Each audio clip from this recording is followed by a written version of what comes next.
This episode of After Dark is brought to you by Netflix. For a 30-day trial, head on over to netflix.com/Gamebreaker TV. Words are hard. Gamebreaker TV.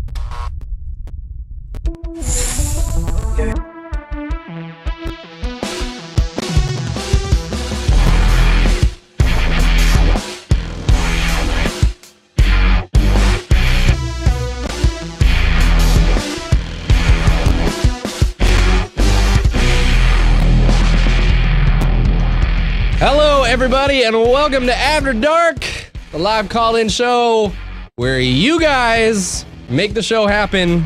I let Gary come in for 1 week. He changes settings left and right so that things are looping, audio's not playing properly.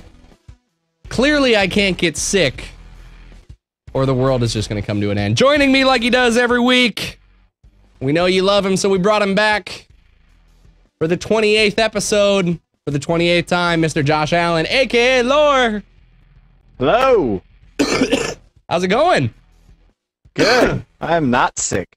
I'm still recovering, so there's going to be a lot of little coughing in the background going on here. So, hooray for me! Well, don't die. I'll try not to. I'll try not to. It'd be very sad because little announcement to all of you longtime Gamebreaker fans. This is going to be my last show where I'm 12 years old. That's right. My birthday's this weekend. So I'm going to be 13. No more 12-year-old jokes. I'm in my teens. So back off. Upgrade. Boxers now. Top bunk.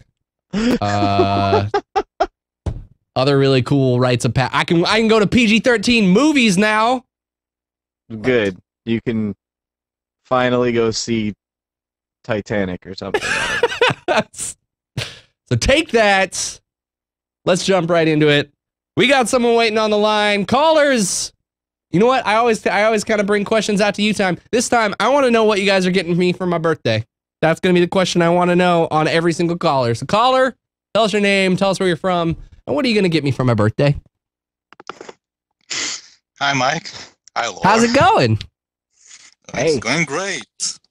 Wonderful, wonderful. Waking up must be somewhere over in Europe or Australia. It's definitely Europe. It's all right, well, Europe. What? Nothing. So what do you got for us this week? Well, this week I will not give you a present because you're messing with the balance of the world by starting the show early. I did. We're actually still early to this second. For everybody watching live, it is 9:27. We started early just for you guys. The balance has been upset. Raining fire meteors or something with fire tornadoes. Something's gonna happen. I know. Yeah. What do you got for us? The question is, how important to you is in-game weather? In some games, you just don't notice it. In something like Don't Starve, it's a huge twist to the game, and you just have to adapt. Like Lore here, he just hates Hellfire Peninsula. Where in League of Legends, you had the winter map every December. That was really interesting. In World of Warcraft, that most people play, it just barely has anything. Sometimes it's raining, but most of the time it doesn't change much. How do you feel about it? I think it's a nice visual effect when they can pull it off well. Like when a developer for a game can pull off weather, it's a nice extra like visual effect just to make you feel a little bit more involved in the world.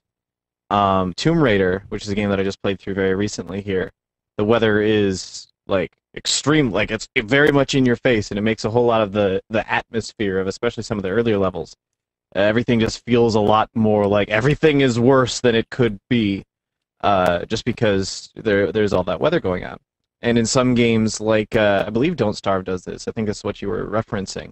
Is it's actually like a little bit part of the gameplay. They actually like tie it in a little bit, like, oh, this is going on, so now you've got to deal with like, oh, you're gonna get cold or something. You need to find a way. And DayZ does this a little bit too. You need to find a way to stay warm or something like that. I think I think in the case, like, this sounds like kind of a weird way to answer this, but yeah, I think in the cases where they make it into something good, then cool, it's there. It's just a tool in my mind. It's just one way to try and engage the player a little bit more in the environment around them and with what's going on. A way to throw a little extra gameplay at them in some cases. I don't necessarily think though that it's mandatory for games. I don't think that an MMORPG will come out and not have weather and I'll be like, well, that's it. This game is screwed. There's nothing. They're doing everything wrong with this game or anything like that. No, it's just if you can have a nice visual effect or a nice little extra bit of gameplay, then cool. If not, then whatever. I don't feel like it has to be there or anything like that. Do you think it's something that like does it impact your gameplay at all, or are you perfectly fine with areas kind of segregated by predetermined weather and programming? Does that bring any flavor? Is there any reason to implement it into the game if there's no physical gameplay element, or do you mind? Well, I think if it, like it, again, it could just be a nice visual effect. Like there's no particular reason to put grass in a game, but it looks nice, so people put it there. I think it's kind of along the same lines. Is like if you can make if you have the technology to make a good-looking weather effect of some sort, then sure, throw that in there on top of everything else, so you have that bit of extra graphical, little bit extra graphical weight, I guess is a way to put it. I just don't necessarily think it's something that if there is no weather effects, then people should be upset about that, because it's just kind of like it's not that important to me. It's just like something extra nice to look at, or in some cases it can be used for gameplay, but I don't think it's mandatory. Yeah, and I think this is something that MMORPGs don't necessarily have the ability to benefit or gain based on that gameplay element that you were talking about. I mean, maybe they could implement kind of like a cold meter or something, like kind of like maybe a fatigue meter that if you're out in the cold for too long, you start losing health over time. They could add something like that, but I think where games really implement the best weather effects, you know, you mentioned Tomb Raider. I'll mention the reboot spiritual successor, Uncharted. You know, they played a lot with, especially in the third one, desert effects, and you know, you would come into sandstorms, and during the multiplayer, you would kind of lose your opponents in the sandstorm, and kind of, I think if it adds that level of depth to a game, as Josh was saying, it's definitely well appreciated. But in an MMO, I don't necessarily know if there's any way to really implement it. I don't know. What do you think about weather effects yourself, or are you kind of turned off by them? Do you care at all? Do you even notice them? Well, I notice them every now and then. It is a bit interesting. Then you see a zone is snowing, then it's raining, and then you have no leaves on the trees. Well, I haven't seen that much to that extent in any game. But it's something I'm looking forward.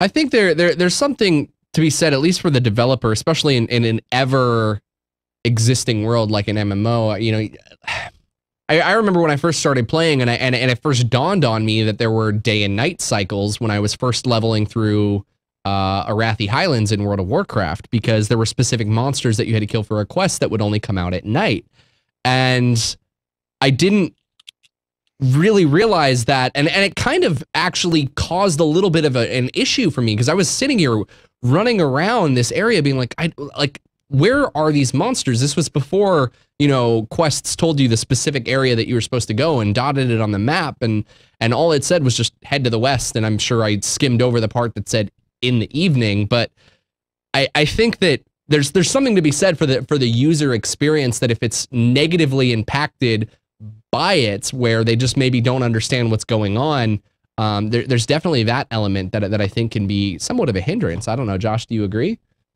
Yeah, I mean, it's basic game design at that point. If you put it in and it sucks, that it didn't work. Don't do that.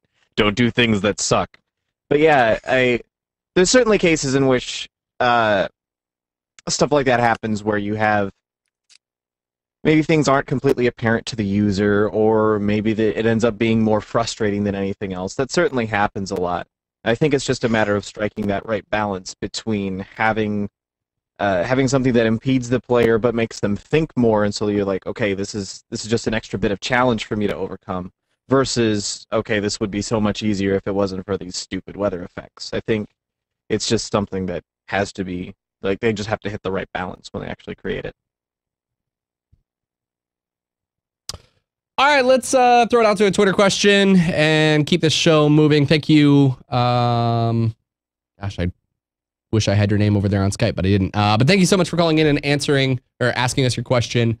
A really big hot topic this week is the whole Wildstar issue. So James England actually sent us a tweet that said, is Carbine's handling of the Wildstar patch leak just good PR or good people?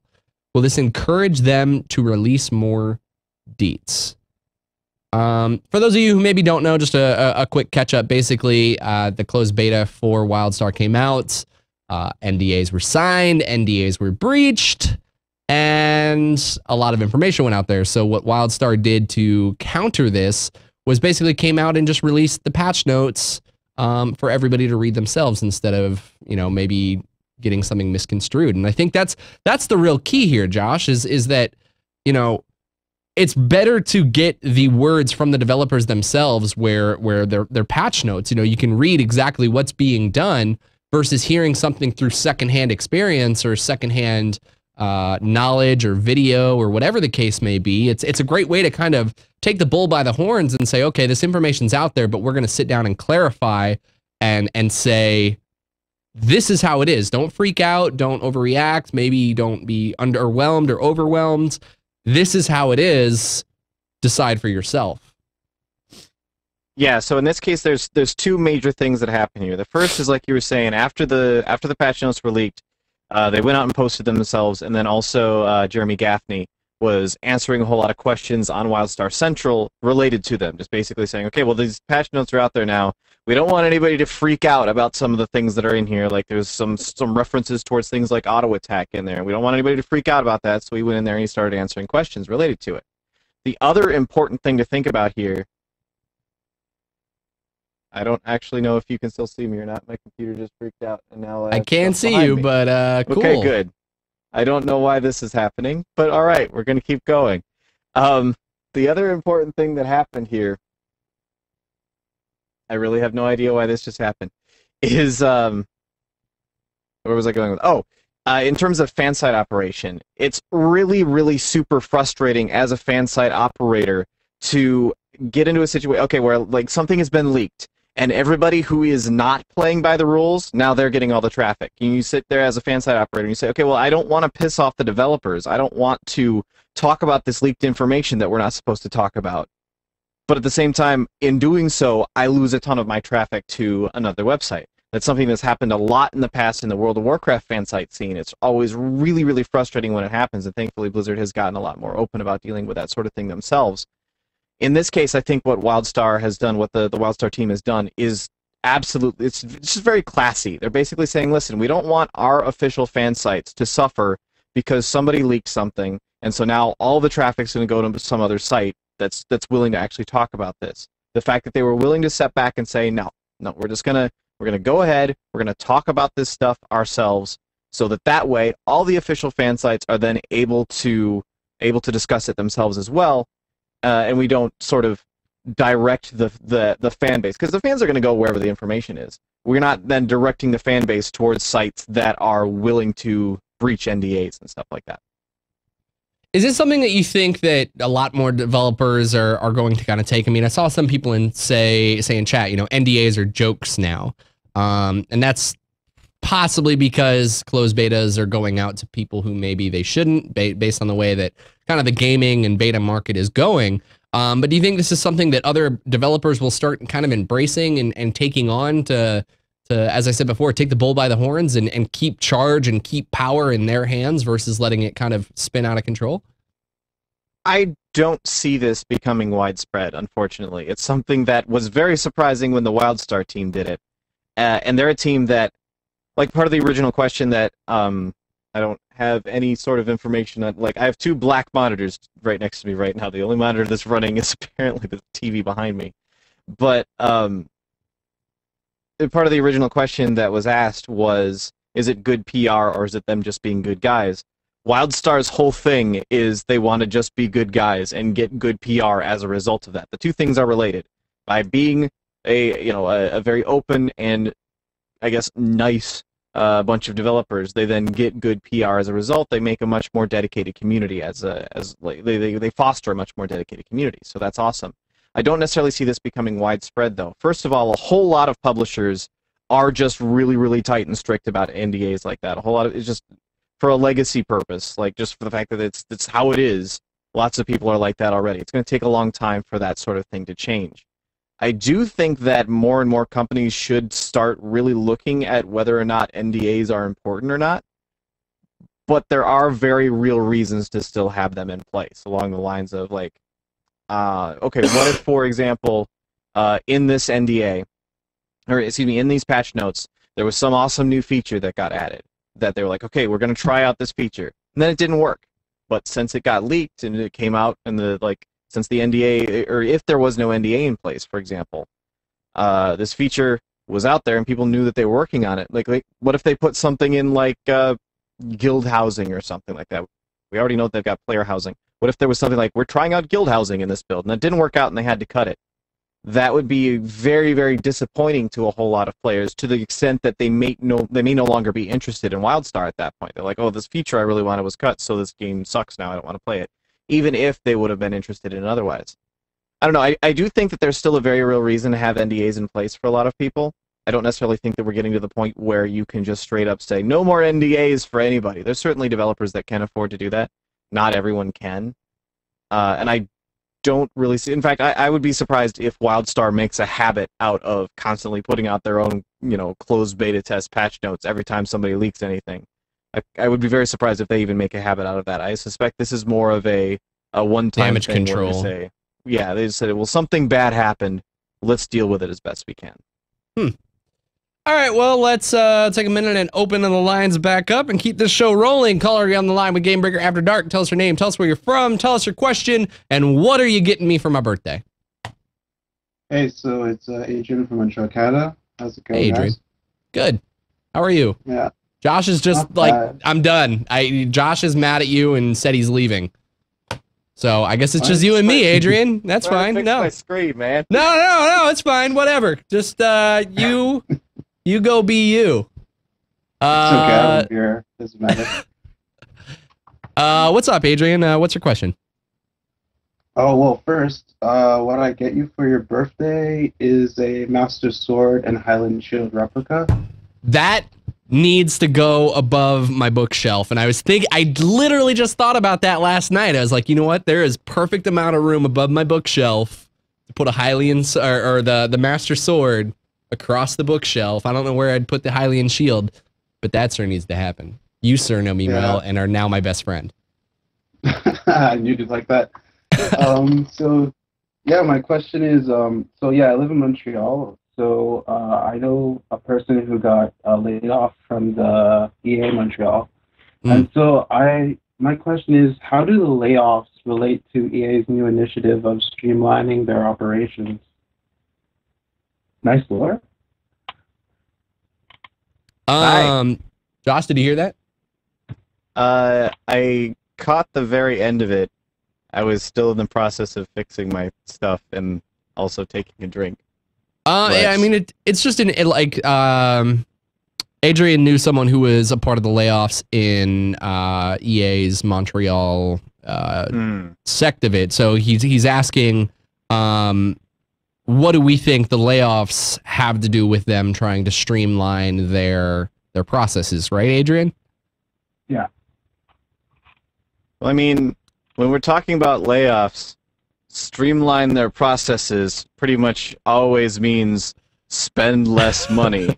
That's kind of what I would expect is the whole idea of this. Is they're like, oh, well, we have a whole bunch of employees that we technically don't have to pay anymore, so let's stop paying them. There we go, layoffs. I've got $1. I need to streamline my process. Yeah, that's not working for me. Yeah, but no, I mean that's kind of par for the course. That's EA's MO, is they have somebody develop a game, and when either A, the game doesn't turn out well, or B, the game does turn out well, but they don't plan on releasing a sequel or anything like that, they decide, well, we just don't need this whole team around anymore. They lay everybody off. That's how they work. So and now, I mean, not to make light of the situation, because we know obviously one of your friends and everybody in general that's affected by it. It's always tough. But there is something to be said for the fact there that EA didn't really have the best year, and has had a lot of issues with their Whistletour subscription model. There was the huge, obviously, SimCity debacle. Oh my gosh, what did I hit? I hope oh gosh. That'll be a whole nother thing in a couple minutes. There's obviously there was a lot of set expectations for how the year would go, and it didn't play. 2012 didn't play out that way. And I think any company that obviously has high expectations for things, and when they don't meet those expectations, you're not going to just throw money into the wind and hope everything is okay. You've got to worry about obviously your own costs and the company, and as Josh said, there's obviously less money that needs to be spent over at EA because of that, and thus jobs are lost because of it. Well, and at this point, like, honestly, and I don't mean anything against your friend at all when I say this, but I think at this point, anybody who accepts a position at EA and expects to still have their job in 2 years is not paying attention. Just not following how things work. It's been how EA operates for a long time. This is a big part of why I'm just generally against how EA does their business, is that this is what they do. They bring people on. It's almost like they hire people on like a contractual basis, where they're like, okay, we're going to bring people in to develop this game, and then once the game's done, we kick everybody out. Or if things like we just decide we don't need to support this title anymore, we kick everybody out. That's how they work. Isn't that? I don't want to say isn't that how games should go. I mean, obviously, it was, especially in the MMO online universe, we are clearly dealing in a different territory where companies and development teams stay together for extended periods of time. But I mean, that would be like expecting, I'll just bring up, Final Fantasy VII team. The Final Fantasy VII team needs to stay together and make Final Fantasy VIII because they made Final Fantasy VII. They don't. They break up, they bring in new people, and they're contracted to create the next Final Fantasy, and then when it comes time to make the next one, there's a whole new different team associated with that. Like, games, I think, in general, outside of MMOs and what we look at with League of Legends, Dota, and kind of where this site specifically caters to, but I do think that there are games out there that have a development process, that have a calendar, and when that calendar is over, you got to find a new job. Yes and no. I think in your case, looking at the Final Fantasy setup, like if I were to play Final Fantasy VII, and I loved Final Fantasy VII, and then I heard, oh, there's a new Final Fantasy coming out, I would want that Final Fantasy to be developed by the same people. I would, like, if a Halo came out, and Halo is kind of one of those examples of very recently where 343 Industries took over the series and actually did pretty well with it. But it's something that a lot of people were really, really nervous about going into it, because they were like, are these guys actually going to be able to do as good a job as Bungie did? And so many people had already just written the game off entirely because they were like, no, it's a different group of people. They're not going to be able to make a game that's as good as what Bungie has been able to do in the past. I think it's something where, and there's certainly a lot of companies, and EA is not the only one either. There's certainly a lot of companies that operate like that, where they say, okay, we're going to develop this title, and once it's done, that's it. There you go. You've successfully done your job here, and that's the end of that. But there's also a lot of other companies that, when you're done working on a title, they're a company that makes video games. So they have programmers, they have designers, and so on. When one game is done, they say, all right, time to start working on the next one. And that, in my mind, is how things should operate. So, Adrian, you specifically said that, you got a friend who's affected by this.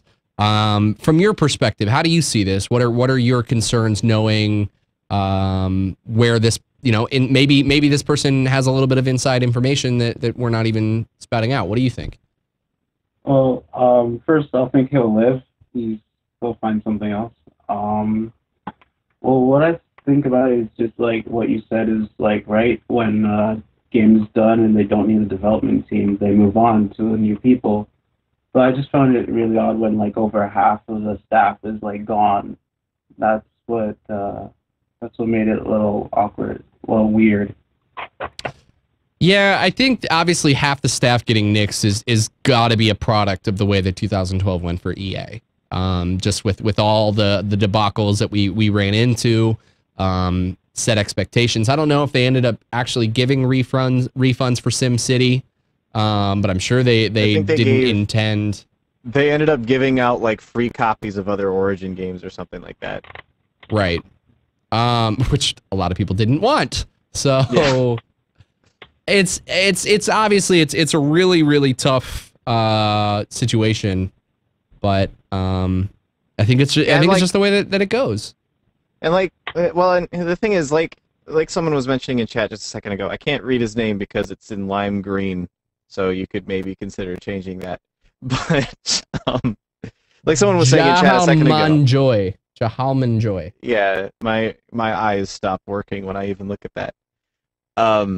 But like someone was saying, it's not just EA that does this. There's lots of game development companies that operate like this. And it's just the sort of thing that I don't think has much long-term viability. It's something that I think is detrimental to the video game industry as a whole, because you're going to start burning people out. You're going to, like, the 5th or 6th time you get laid off after you create a new game, you're going to start going, well, I just don't want to be part of the gaming industry anymore. And it's true that there's lots of people on the outside wanting to get into the game industry right now. But I kind of feel like it's something that eventually people are just going to go, no, you don't want to work in the gaming industry because you're going to get fired all the time. You're going to be moving like crazy because you're constantly going to new jobs. You're going to constantly have to be looking for a new job. It's the sort of thing that I just don't think is good long-term for the gaming industry to have a model like that.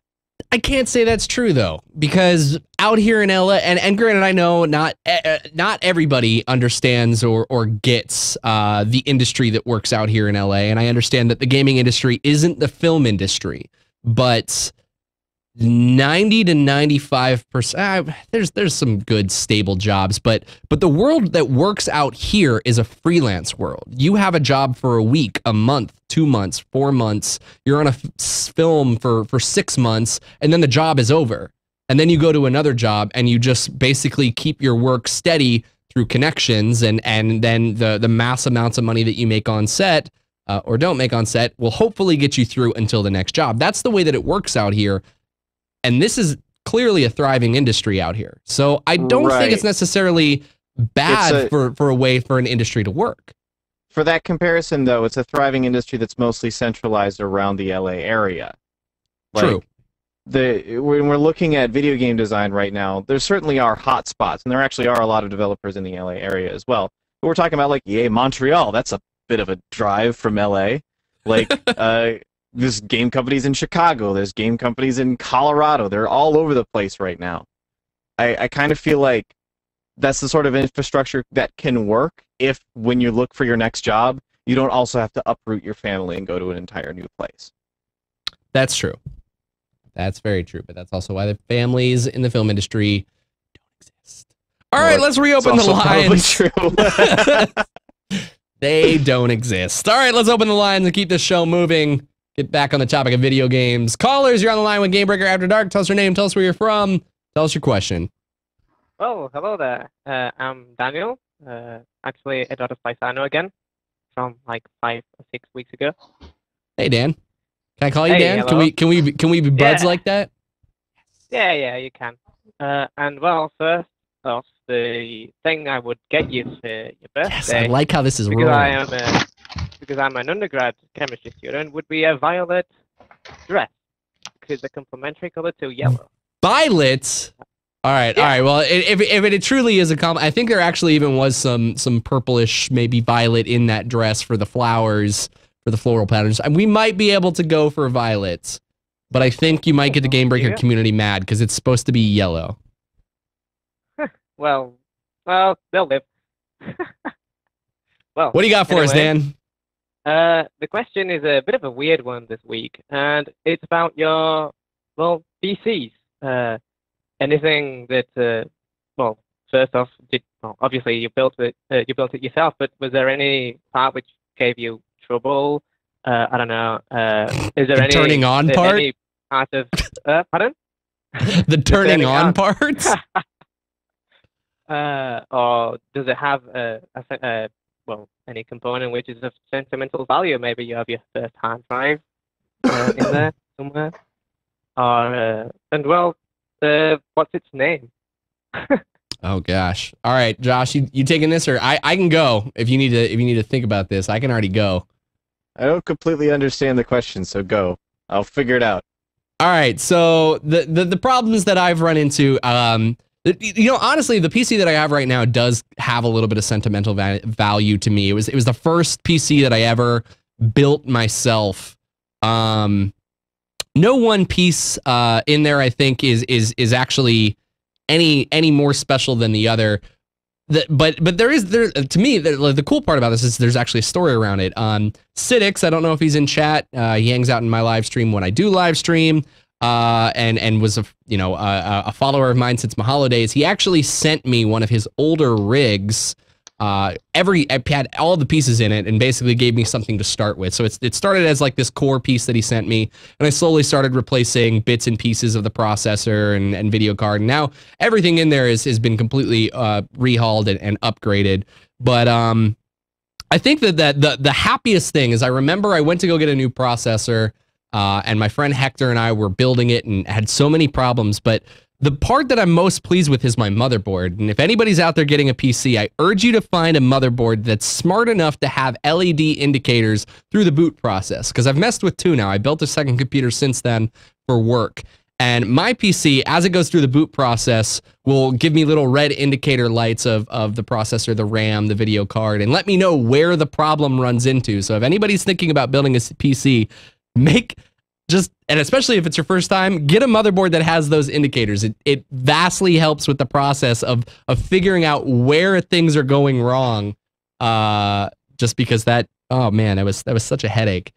I don't know if you've tried, Dan. Have you tried putting a PC together yourself? Yeah, I mean, actually, this past December, I justified it to my. Oh, I saved up for like 3 years to build it, and I justified it to my dad as I needed it for computational chemistry.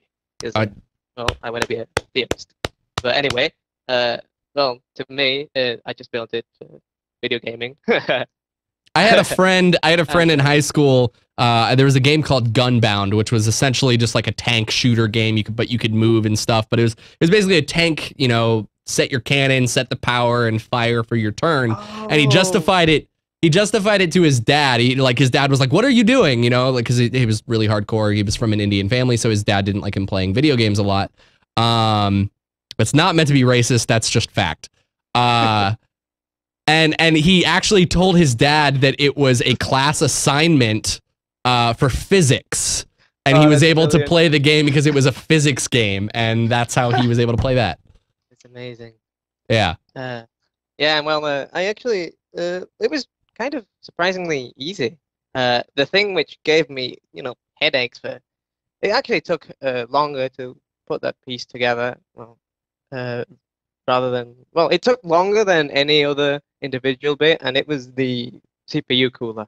God, that was a pain in the ass. It took so much time. My CPU cooler is just this giant fan. It's enormous and it's amazing. Yeah. No, it's one of those weird things that I hooked it up to my motherboard and I'm like, this is just gonna rip my motherboard in half when I actually put it on there. But fortunately, it hasn't. Man. But yeah. I was afraid to bend the pins on my processor when I was, tightening all the screws. It was nerve-wracking. Is there any benefit when Siddiq sent me his rig? He had like this big like cooler master, like not even kidding you. This thing was like this big of a cooler for my processor. Like, do you guys actually see because I'm not using it now. I wanted to, but it didn't fit into my motherboard. Do you guys actually see improvements with using these big engine coolers versus a standard CPU cooler? Yes. Really? Yes. Yeah. Go ahead. Even if you're not overclocking or something, which generally the reason that people gravitate towards coolers is because they're overclocking.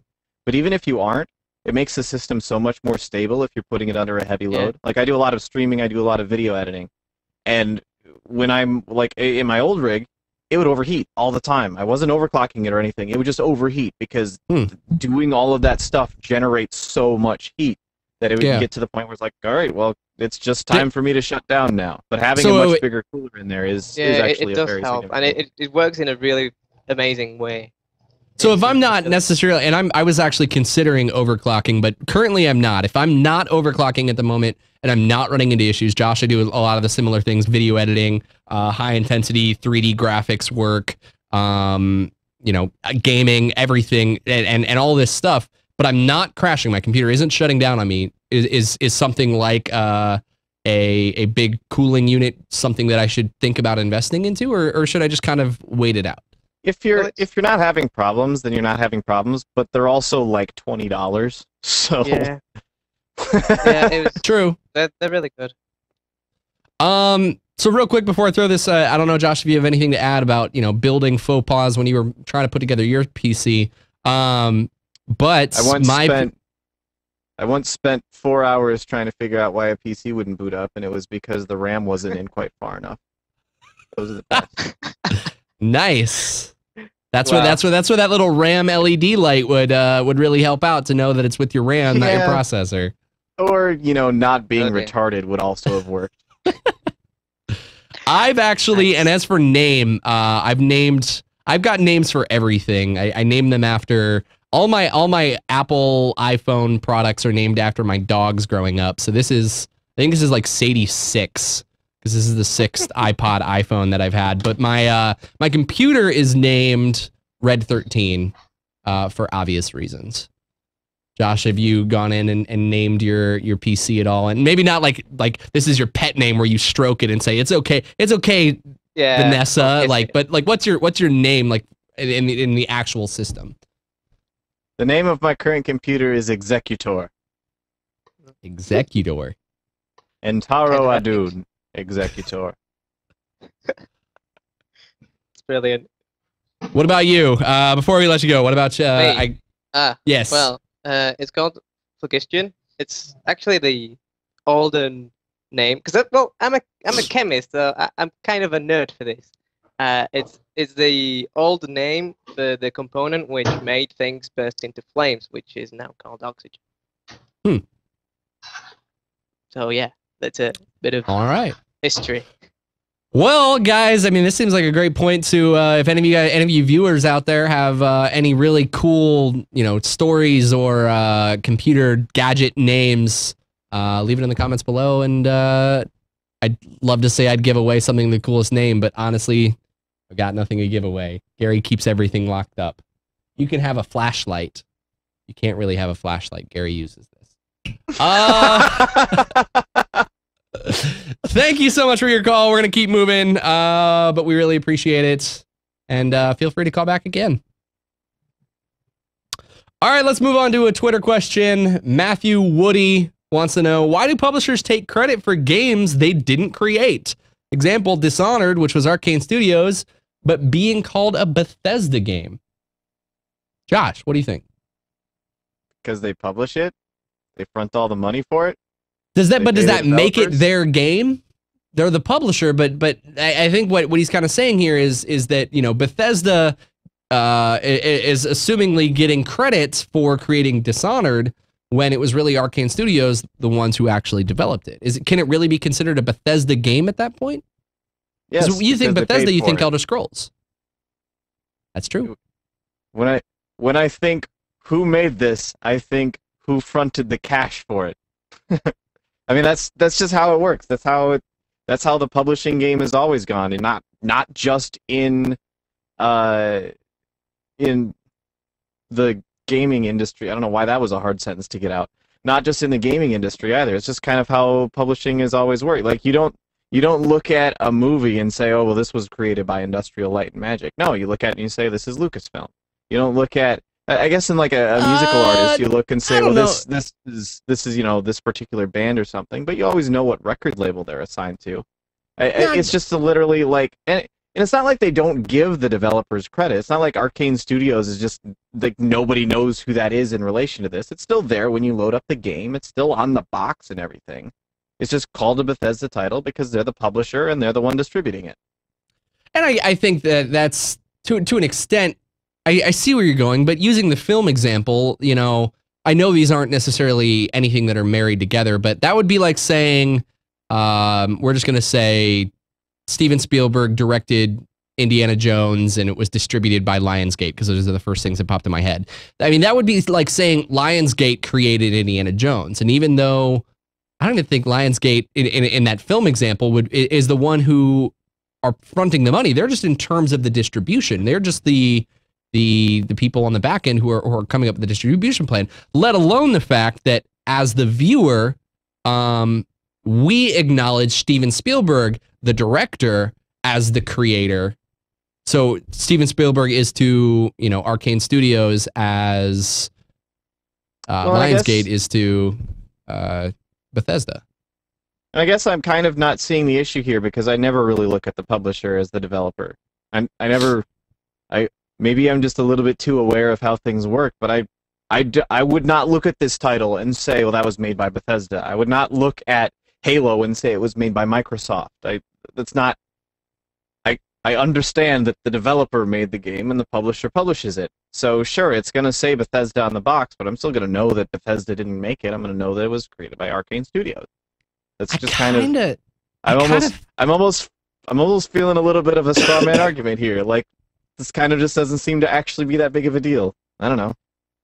I think it's partially due to the internet. I think that especially now in the day and age of the internet with so many content creators, and you know, I'll bring up YouTube. I think that the terminology of ownership is so far skewed just because of the way that the internet and is working. It's kind of the Wild West, and where people maybe are the creators of something, even if they, again, this is kind of in the content creation world that I've seen. I've dealt with clients and people who actually get contracted to create the asset or the video or whatever the case may be, which is sole ownership of the company that's paying the funds to make it happen, and then turning around on the back end and not understanding why they don't have ownership to the thing that they got commissioned for,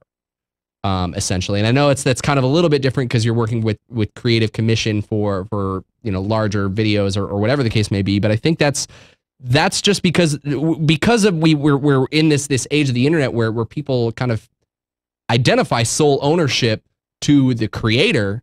We're seeing a little bit about what you said, but you have to think about. You have to go beyond and think about it from the business side of things and the whole entity of the fact that, as you said, Bethesda put the money up for it.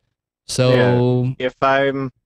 If I am hired by, say, Zam Network to create a series of videos talking about World of Warcraft, what? Those are that would be videos. Crazy.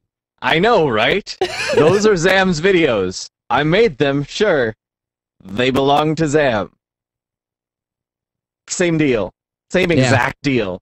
Arkane Studios was hired by Bethesda to create this game, or, you know, however it ended up working out. But either way, it worked out that Bethesda says, okay, we would like this game created, so here's some money, please make it. Arkane Studios created the game, and thus deserves credit as the developer. Bethesda owns the game, so it's their game.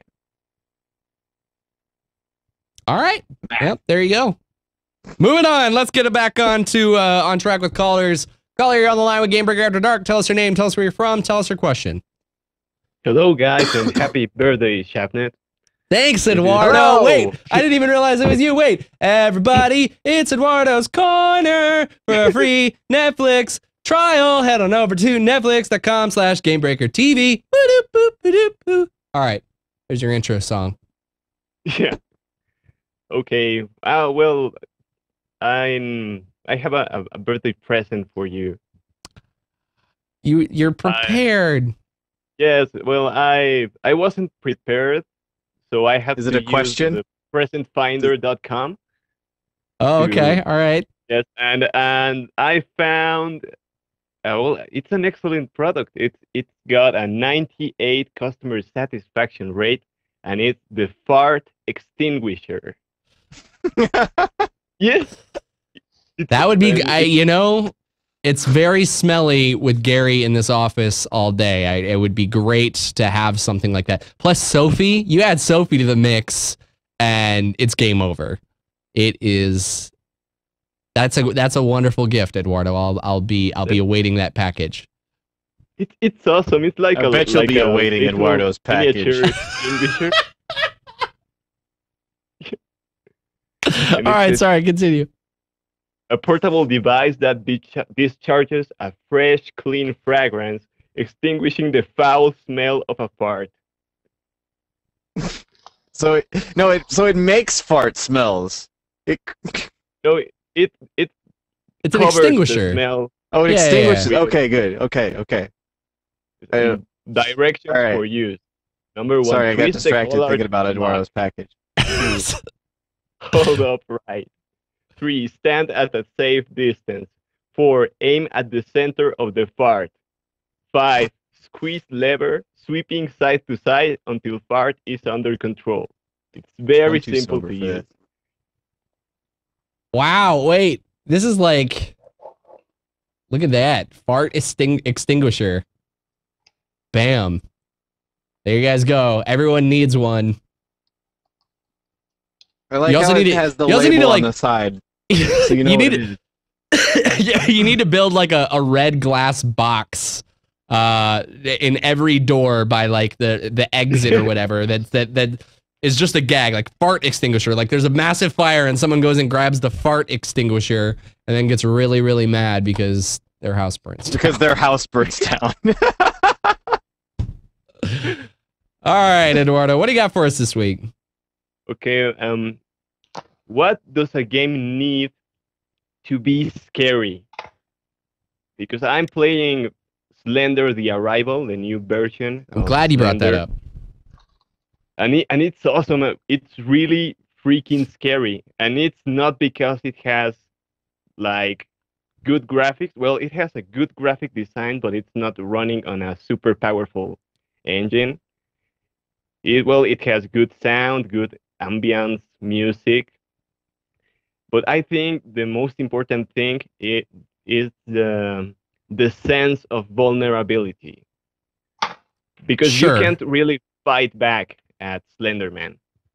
Here's the problem, though, that I haven't played Slenderman: The Arrival, but I have. I watched Game Trailer's review on it today, and this is my concern, at least with Slenderman: The Arrival, is they seem to hit a lot on the fact that the game crosses this border between obviously being very scary, but then grows to a point where I don't want to give anything away, but it grows increasingly difficult and starts to break the immersion. You're no longer scared. You're just frustrated because you're dying too much, too often because of something specific. Not necessarily because the game's scary or hard, but they led into that. And I think that's definitely an issue that you have to play, is you need to make sure that you're not just making a survival horror game too hard to survive. You have to build tension. You have to build ambiance and terror. And a great example, I don't remember the name of it. We were just playing it in the office yesterday.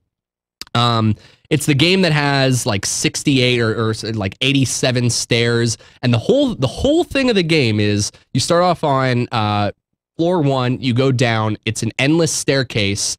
And as you go deeper, it gets darker. The tension starts to build. You start hearing noises. You start hearing shadows. Oh, yeah, I remember. Yeah. It was like some indie game that came out a while ago that was just supposed to be like, it was just 100% ambience, but it just freaks you out the whole time. And that's a testament to what makes games scary. Look at early Silent Hill, Resident Evil. It was about survival horror. You got scared. You really feared for your life because you didn't want to die. That was the horror element of it. It wasn't really that the really pixelated, pyramid head was that grotesque and scared you to death. It was that it really sold you on the immersion and made you scared for your life through sound and through visual stimulation and elongated, moments of pause and cliffhanger. That's what makes a game scary, not over the top action, crazy shooter zombie that Resident Evil and even kind of Silent Hill has started to slip into. And that's why I really like the direction that we're seeing Yeah. with the Slender game, with the game I mentioned with the staircase. That's what makes a game scary when you're Amnesia. worried for your life. Yeah, I think the big thing is, like, for me, the big thing is the difference between being startled, because I'm a jumpy person. I tend to, like, I'll be watching freaking, I don't know, Wreck-It Ralph, and I'll get freaked out because something suddenly happens, and I go, oh, I was not expecting a loud noise at that particular moment in time. But I think there's a difference between something just being, like, startling and something being actually legitimately scary. Like, for a long time, the survival horror genre was, it could essentially be summed up as things will jump at you through windows. And that was what survival horror was for a long time, because there were so many copycats coming out that were trying to do what Resident Evil did, that it was just like, okay, well, in Resident Evil, things jumped at you through windows, so let's just make a whole lot of windows and have things jump through them at you. But to me, it's all about the ambience. I think the audio is extremely important, because that's the sort of thing, like, people don't realize. Audio gets in the back of your head. It's very subconscious. It's not something that you're going to super focus on. It's just something that in the back of your mind the whole time it's there. I've been freaked out, like legitimately freaked out, by games that were not supposed to be scary before, because the audio just happened to work out that way. Like, what was it? You remember the game Black and White, which I think it was a Peter Molyneux game, where you had the creature that you controlled, and you were like a god, and you were like, you had your village and everything. Did you ever? No, it was probably like 20 years before you were born that game came out. I'm only 13 this weekend, so I mean, come on, perspective. But no, like, what that game? The weird thing about that game is, okay, so you could zoom out like super far, and so I was just screwing around late one night, like really late one night. It was like 3 o'clock in the morning. I was playing this game. I like zoomed way out. I was just messing around. I was like, ah, it's cool. I can zoom way out super far, and all of a sudden, I'm just sitting there in my room, and in my stereo surround sound speakers, in like off to this direction slightly, just a little bit, I just hear I'm gone. I'm out. I'm gone. Like, I'm sitting there freaking the hell out, because I'm like, what? I don't. Do you know why did this happen? And it turned out that my creature was just getting angry and killing people, but I couldn't see that at the time. And because it sounded like it was slightly behind me, like, I literally looked over my shoulder and about crapped myself right that exact moment in time. It was Do you know what it is? thing that's ever happened to me. The single most reason, the single most thing that makes anything scary in any platform can be summarized in one word: imagination. And Jaws, again, I'm going to revert to a film, is a perfect example. Jaws would not have been the horror movie that it was had Steven Spielberg actually had his working shark. But it became what it was. It became so terrifying because all you ever saw was the fin. Your imagination was left to fill in the blanks and make things so much worse than they could ever be visually represented. And that's the same with games. The moment that you make something tangible, the moment you manifest what it actually is, you can base it in reality. But that laundry pile across the room with the Raggedy Ann head sticking over the top of it in the middle of the night, and it's pitch black, my imagination's going crazy, and that's a monster. Like, the imagination is the single most, like, best organ that plays into fear, and that's why, to me, the best scary movies are the ones that don't show you anything. Yeah, well, and like, how many times have you been playing, just to get back to the sound a little bit, because the same thing happens there. How many times have you been playing a first-person shooter or something? Not even supposed to be scary, it's just a first-person shooter, and you hear the sound of, like, every enemy, the, like, big bad guys always have, like, some weird sound that goes along with them, and you're, like, running around through Halo or something, and you just hear this, and you're like, and you, like, just freak out for a second because you're trying to figure out where it is. That's what ends up making a game really scary, I think. And the best, like, actual horror games are the ones that really grab a hold of that and say, no, we're gonna keep putting you in situations where you think you're safe, and then suddenly you aren't anymore. And you just, it's that sense of vulnerability, like you were saying before, that sense of, I am going to die right now, and there's nothing I can do about it. So you just end up like freaking out like crazy and going, I have to get somewhere, and you like your brain shuts down entirely. Nothing important actually happens to you at that point. You're just sitting there going, press W, run away. And even in the sense of not even being scary, again, I'll bring up Tibia. One of the best parts about that, one of the reasons why I remember it so vividly is because you would lose a lot of experience and all of your items and your skills upon death. So it made those moments when you're sitting in this really like 8-bit, maybe even like 4-bit, virtual world that's not even scary. All of a sudden, this thing comes out of the dark and starts, just destroying my health. And I'm like, oh my gosh, I'm going to die. Oh my gosh, oh my gosh, oh my gosh, oh my gosh. I'm suddenly scared and invested and vulnerable. That's what made it scary. The game didn't actually scare me, but the experience of dying, the threat of dying is what scared me. And that's what elevated that game and its experience. Mm-hmm. All right. Absolutely. Eduardo, you got any final thoughts on this, on scary games? We had so much to say. I don't think we let you get a word in edgewise. Well, yeah, I think there is a difference between a cheap jump scare and a constant sense of dread that sticks with you even after you stop playing the game. I think very few games can achieve that. Yeah, it's one thing when a zombie just goes, hey, what's up, guys? I'm a zombie. And you're like, oh, hello, zombie. How are you? I would like to shake your hand. And it's another thing when you're constantly looking around every corner in the dark going, okay, is Pyramid Head about to jump out of my refrigerator and chop my legs off? Or de-skin me or something. Yeah, definitely. Yeah. All right, Eduardo, sorry, we got to move on and get one last caller in here. We're coming close to our time. But while we get another caller on, Josh, since we're on the topic of scary movies, what's one of the first scary video games that you remember encountering? First scary, well, okay, Doom always used to freak me out. But hell, even Wolfenstein 3D, because yeah, I played that when it was new. That game used to freak me out too. But no, I think Resident Evil was actually one of the first actually trying to be scary games that I played. That would really I used to get freaked out all the time playing Descent too, because man, you think it's bad when you're like, okay, I'm in a hallway, so there's like 2 directions things could be coming from. In Descent, it's like, okay, I've got to look in every possible direction, and then oh god, it's right over there shooting at me. It's love. But yeah, that no, game. Resident Evil was probably the first real scary game I played, and in a weird way, I don't know, maybe I was just too desensitized already at that point, but in a weird way, I didn't find Resident Evil scary as much as I found it frustrating, because it was always like, okay, a zombie's going to come at me, and I have to figure out how I'm going to shoot it in the head, where my only options for aiming are straight up at the ceiling and straight at the... So you had to, shoot halfway through aiming upwards to actually hit anything in the head. Yeah, that... I just got angry about it at that point. And, the whole, driving a tank, trying to move your character around in that game. The controls in Resident Evil were not good.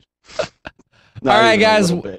Well, for a free 30-day trial, I'm sure there's tons of scary, suspenseful movies over on Netflix. So go check those out. If you guys aren't a subscriber, you can get a free 30-day trial by just going to the link below, netflix.com/GamebreakerTV.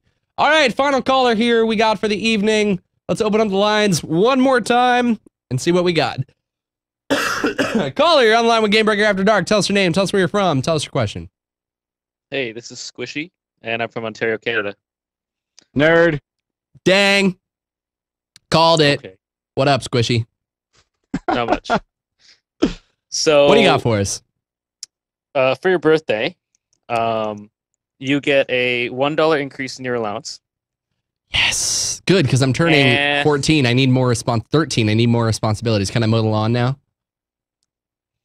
Yes, with your face. Just go start chewing on the grass. You're like a cow. And a vacuum impression by Lore. No?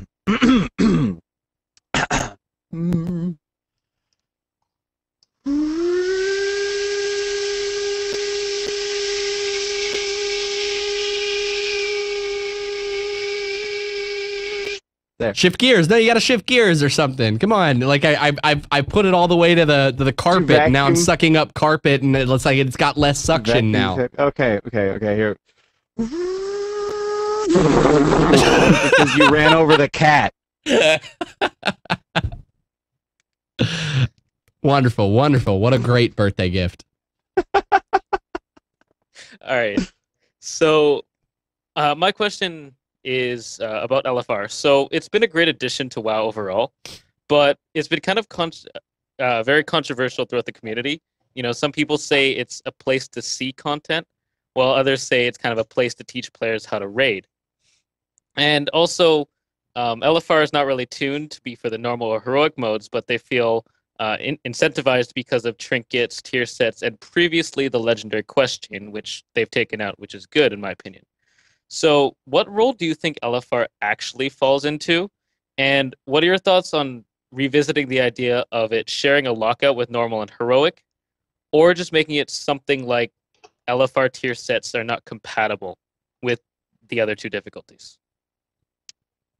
Yeah, it's definitely something they've been struggling with quite a bit. And I think the ideal fix is just that, oh, well, normal and heroic raiders don't actually need anything out of LFR. But that doesn't seem to really be likely to happen anytime soon. At the very least, it seems to be something that you have to have LFR gear so far behind the rest of the gear to the point where it's like, okay, well, this is actually just crap. Nothing useful actually drops out there. Like just very recently, just today actually, I've killed 3 heroic bosses, not a ton obviously, but 3 heroic bosses at this point in Throne of Thunder, and I'll answer your question in a second, Mike Shafton. I see you crying in the thing. No, it's something like I like we're clearing heroic bosses, we're progressing on heroic bosses. I got an upgrade out of LFR. I got the Unerring Vision of Lei Shen, which is ridiculously awesome for a Destruction Warlock. And it's an upgrade. It's a really, really good trinket, and I'm happy that I've got it now, but it's something that I was like, okay, I'm glad that this part of the instance is finally out, so now I have a second chance at getting this trinket every week. And it is a little bit frustrating, I think, for those that don't necessarily want to be running LFR on their main characters. I am starting to feel like maybe the easiest fix at this point, maybe the best thing to do is to just go ahead and say, no, look, we gotta be able to lock LFR. Maybe even it's just like a loot lock or something, where it's like you can only get loot off of them once every week. You can run it on LFR if you want, but if you've already killed it on normal, then you're not going to get anything, and vice versa. It may be something to look into. And in terms of the legendary, what they did was they made it so that you only get 1 chance per... Like, that's basically what they did, what I was just saying. What they did with the legendaries, you only get 1 chance per boss to get a Secrets of the Empire, I think is the actual name of the thing. Oh, okay. So it's like, you can do everything in LFR and get the legendary out of there, but you don't get double chances by also running LFR. I kind of feel like maybe they need to do the same thing with the loot drops themselves, and just say you don't get double chances at loot. And I think that like that's I see and identify, and I think you're right with all of the problems that LFRs run into. But I think that with what you said, what's LFR's niche? It's kind of, for me at least, it skates that line between the ability to see content and the convenience of teaching people to raid. I don't think that there are people out there jumping into LFR with the intention of, okay, this will be a great way for me to learn the mechanics and do it. I think it's great. I think anybody who runs LFR before going into a group with a raid group with their main group is going to have such a better understanding of how to handle the abilities when they will actually kill your raid by having the chance to have experienced it beforehand, not just watch Lore's awesome tank spot videos. Which I still need to get half of them up, because man, you better hurry. Several weeks of I like lost several weeks of time. They've just gone now. But yeah, anyway, continue. That's to me, that's what the niche of LFR has become, is allowing me to still see the raiding content. Because as much as I want to, as much as it kills me every second of every day that I'm sitting in LFR, hating the fact that this is all that I'm doing, I just don't have the time to commit to and stay consistent and feel honorable enough to be a part of a 10-man group. But I still very much care about the rating and want to see the bosses go down and at least get a sense for what the encounters could have been. And it's doing a great job of keeping rating accessible to the people who aren't able to maybe raid as much as they were. And I know that sparks a huge debate amongst the people who still do raid, of basically giving people loot for nothing, and there's a whole lot of controversy because of it.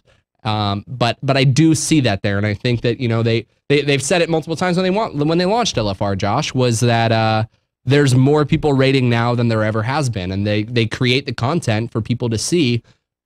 Mm-hmm. I've been there, and I'm like 50-50 of like, yeah, but you should have to work to see that content, but at the same time, I want to see the content, even though I can't anymore. So like I'm perfectly in the middle on that.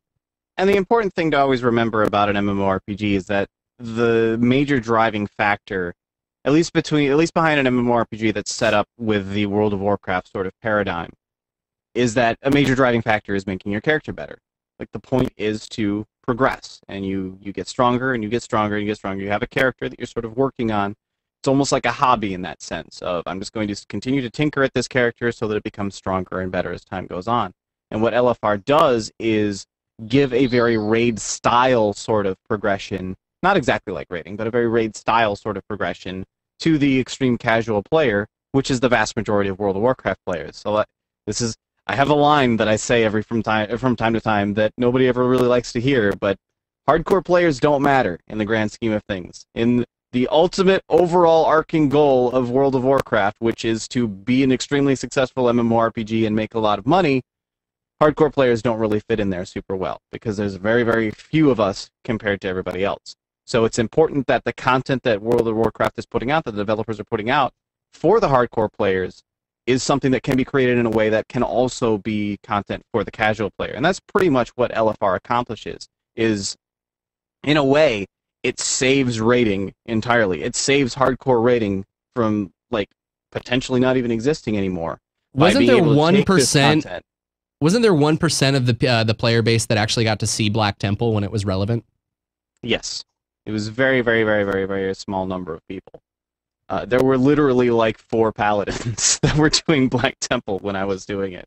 The paladin tanks at the very least. But yeah, there was literally like 4 of us, and it was kind of a mess.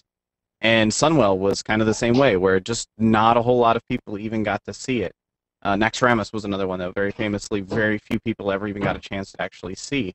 I think people don't realize just how many casual players there are in World of Warcraft. And this is the same reason why we always see people going, oh, World of Warcraft is dying and stuff like that, because their handful of hardcore friends aren't playing anymore. Not realizing that, well, their handful of hardcore friends is 0.00000000001% of the player base. Yeah. So, yeah. No, I do think LFR's major win, the major success of LFR, is that it allows hardcore raiding to continue to exist. It allows the developers to continue putting out solid, difficult raid content, and then scale it back so they're not just creating content for 1% of the player base. Yep. Squishy, you got any? Yeah, just one more thing. Yeah. So the other thing is, in regard to it, is kind of the difficulty, because it has this whole like broad spectrum of difficulty. Like, you have Stone Guards, which has 0 mechanics whatsoever, and it's just stack up in AoE. Whereas now you have Li Shen, which is in almost its full glory. Like, it's a great fight on normal, it's a great fight on LFR. So it's just kind of, there's this weird difficulty spike and regression. Like, there was the pre-nerf Garrelon as well, which was, ugh. But that kind of thing. Yeah, I mean, that's it. It's definitely tough there. I again, me sitting here from the sense of the hardcore raider who just can't raid anymore. I'm really glad that there's at least one fight still intact that's going to really push people, and especially if it's the last raid tier. There's nowhere farther to go. It's the last boss. Okay, I have to work for 1 kill. Fine, and especially after how much praise I've heard about the Lei Shen encounter, I wouldn't want to experience that any other way. So I'm glad to hear that that fight is still incredibly challenging on LFR. I wouldn't say incredibly challenging, but it is difficult. Fine, Joshua Allen. All right, Squishy, thank you so much for your call. We have got to get the heck out of here. We are running overtime. Josh Allen, you can follow him right down there at Devolore, Devolore. Hey, Josh, when those Tank Spot videos coming out? Yes. All right, and PST, Weekly Marmots, all that fun stuff over on tankspot.com. You can follow me right here at Mike Schaffnitz. There is actually a C in there for all you people using Team Schaffnit hashtag with no C. I think it's hilarious because you mentioned me and then you spell my name wrong. But that's fine. I still love you guys anyway. You guys can follow Squishy at Squishy because he's still hanging out with us. Be sure to go do that. Guys, thank you so much for calling in. We do this show every Tuesday night, 9:30 p.m. PDT, and the show could not be done without you. So please, thank you every single one of the callers who've called in tonight. And if you guys haven't tuned in live, please, please, please consider it. If you got a question, we'd love to hear from you. Be sure to follow us at Gamebreaker TV for all of your video game related news. And that does it for me. I'll be a changed man. I might be able to grow some facial hair come next week. I don't know. We'll find out. See you next week. He won't.